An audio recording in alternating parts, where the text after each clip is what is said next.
is medyo kailangan mo talaga ng early game damage, yung kaya agad pumalag para maabuso mo ang teleport, no, o yung tinatawag nating diversion play. Last pick para sa side ng XYG, naghahanap pa rin sila ng possible XP lane or roamer. Depende kung nasaan yung Edith. Oo. Julian nga. Okay, Julian. Okay. Yeah, lumakas ng Julian na to.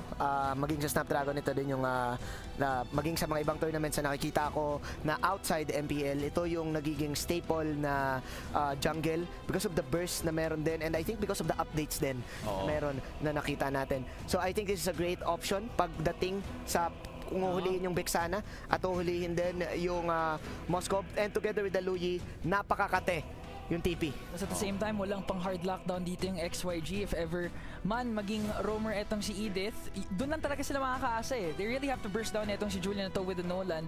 Skypiercer Matic, kinakailangan mo masulit yan just to delay FCAP's power spike, especially they have the Roger. They're gonna win obviously the early to the mid game. And knowing XYG kasi, medyo nahihirapan sila when it comes towards the late game. Kahit si Long ay known for being a late game hero. At napakaganda nga talaga ng two compositions na nakikita natin dito. Balanse ang kanilang early game all the way to the late game. Labanan na lang talaga kung sino ang mas magaling pumindot. Muli kami ang inyong ng mismong capital, esports capital ng Riyadh. Napakaganda ng ating venue. Pati na rin ito, papunta na rin sa Land of Dawn. Akalain mo may mga ganito pala mga portals. Dahil ang unang laban natin ngayon ay ang Falcons AP Bren versus XYG. Unang laban sa MSC, Ate Chantel. Oo nga, tsaka parang sinabi natin na talagang pinaghandaan din ng ating mga hosts ngayon yung ating pinaka-tournament para sumakto siya dun sa storyline natin na simula ng kampanya. Dahil kampanya din doon ng tagumpay ng lahat ng mga manlalaro, ng lahat ng mga sabihin na nating nakatutok sa esports, and for Falcons AP Bren and XYG talagang napaka-importante dahil yung natin, yung score system natin, yung bracketing natin, parang sa lahat ng mga susunod ng araw, kailangan manalo talaga sila. At every point counts talaga dahil kailangan mo talagang ipunin. Dahil kung nakikita natin yung keys ng bawat teams ay merong personalized key ng championship, ay napakaganda din kung itutuloy-tuloy mo yung laban. Now going back in the first minutes of this game, nakita natin na si Long nakuha nila ang kanilang nakuha niya ang signature pick na Moskov, that he is really known for this hero. At nabanggit din ng mga panel na mostly ang XYG ay pwede maging momentum-based sa kanilang composition. So parang importante dito na magawa nila yung rotation na they have in mind. And as much as possible, ngayon na pag-usapan natin si XYG, isa din sila sa mga team, tama ba, na parang may point na akala mo lugi sila, pero biglang lalamang. Sa dulo parang more na comeback. Yes, it's more of a momentum-based 50-50 hit or miss, pero ang naging kampante ang XYG dahil nga nakuha nila ang posisyon ng second pick. Yung team na to ay mostly a counter pick team kung saan mas nagkakaroon sila ng mataas na win rate to counter this team. And this is not a joke dahil ang kalaban nila ang two-time world champions, ang Falcons AP Bren. So kung ako ang team na to, kailangan ko talaga mag-prepare. Oo, talagang kailangan yung pag-aralan kung paano maglaro ang Falcons AP Bren, ang ating mga kabayan. At makikita natin ngayon actually para sa ating laban, no contest para dito sa XYG sa ating unang pag-uong. Meron nga lang doon na pag-silip galing kay Godyoung, pero mukhang hindi na nga talaga makakasilip dito ang side ng XYG. Maganda ang nangyayari ngayon para sa Falcons AP Bren. Falcons AP Bren getting the first objective of the game. Kyle TZ now going back to the gold lane.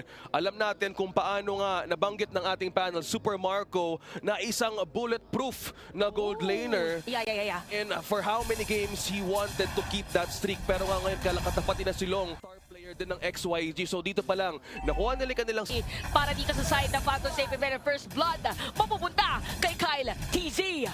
the counter, and looking at the Imperial Guard na ginamit nga nila doon just for a way to push it na hindi makalapit ang Falcons AP Bren.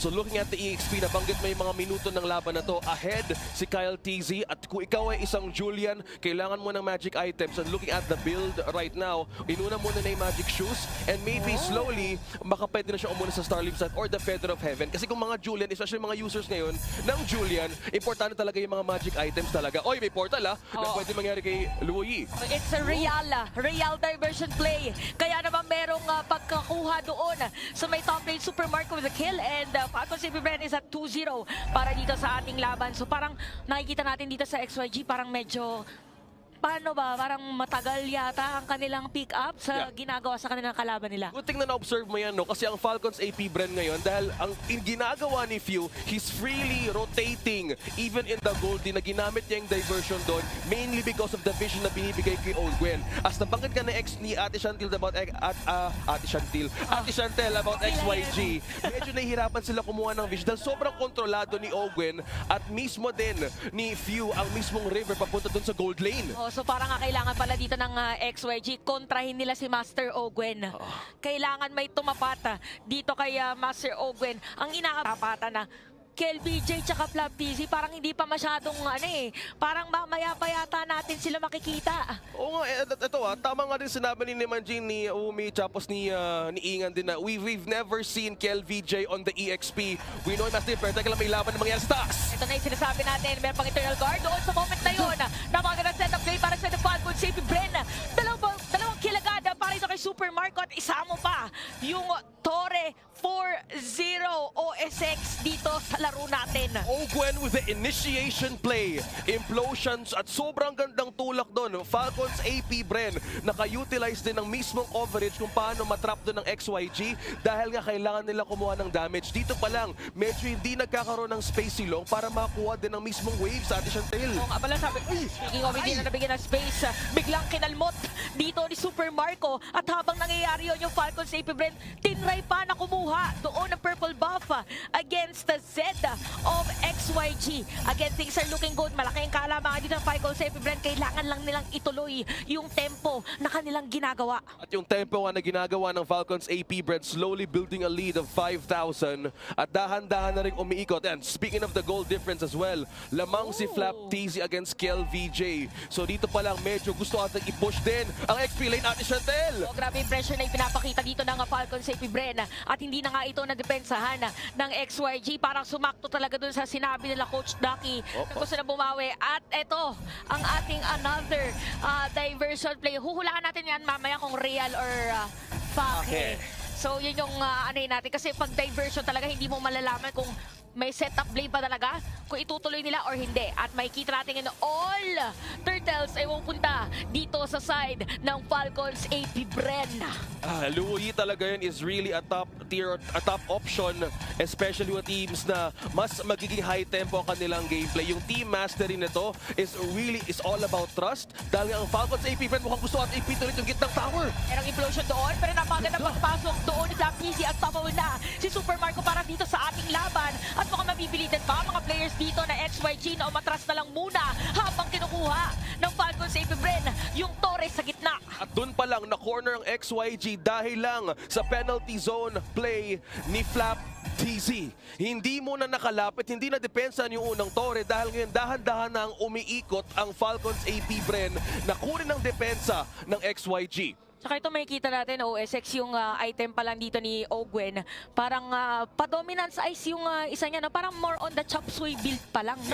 Yes. At dito pa lang natin nakikita dahil na-mention mo nga dito si Ogwen, it's more likely sustaining the magic damage, the physical damage na pwede mong makuha kay Long. So dito pa lang, if ma-observe din natin kung ano yung naging simula ni Kyle TZ, I've mentioned about the Feather of Heaven. Instead, he went for the Holy Crystal. Oh, in damage which agad. may damage, may magic damage agad yung Julian na to na pwede i-spam na paulit-ulit, knowing na ang initiation ay pwede manggaling kay Guardian or ang Edith, pwede silang maalanganin doon mismo sa backline kung saan nagtatago mukhang may initiation nga! Oh, diversion play sana, pero magugulat dito sa Falcons AP Bren dahil naka-ready ang XYG. Flap TZ medyo aaray sa moment na yun, pero buhay pa rin yata. Makakatakas ba? Makakatakas nga talaga. And XYG nakakuha dito ng isang kill against sa Falcons AP Bren.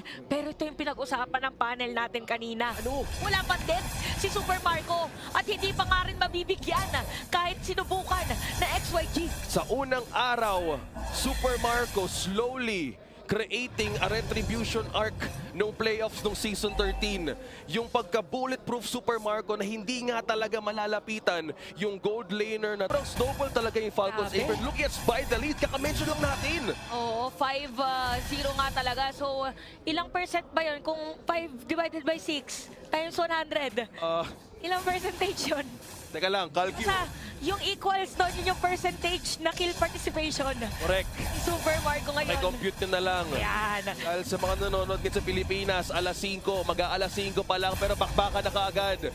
Merong call si Flap TZ.